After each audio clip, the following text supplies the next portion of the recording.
Hi friends, Saturday morning mini vlog பார்க்கலாம் வாங்க. காலையில் தோசை செஞ்சு சாப்பிட்டாச்சு. மத்தியானத்துக்கு காய் ஒன்றும் இல்லை, ஒரு உருளைக்கிழங்கு, ஒரு கேரட்டு, ஒரு கத்திரிக்காய் தான் இருந்துச்சு.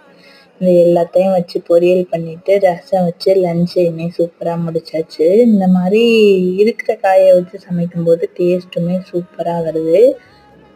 அதுக்கப்புறம் போயிட்டு எல்லா காயுமே வாங்கிட்டு வந்தாச்சு. இந்த வாரத்துக்கு தேவையான முட்டை, அதுக்கப்புறம் காய் எல்லாத்தையுமே இனிமேல் கழுவிட்டு ஸ்டோர் பண்ணணும். அது மாதிரி முட்டையெல்லாம் வாங்கிட்டு வந்தோடனே இந்த மாதிரி வாஷ் பண்ணிட்டு தான் ஸ்டோர் பண்ணுவேன். ஏன்னா நம்ம ஆம்லேட்லாம் போடும்போது உடைக்கும் போது அந்த ஏதாவது டஸ்ட் ஒட்டி இருந்துச்சுன்னா அந்த ஆம்லேட்டில் போயிடும். பெரும்பாலும் முட்டையெல்லாம் வாஷ் பண்ணிட்டு தான் யூஸ் பண்ணணும்.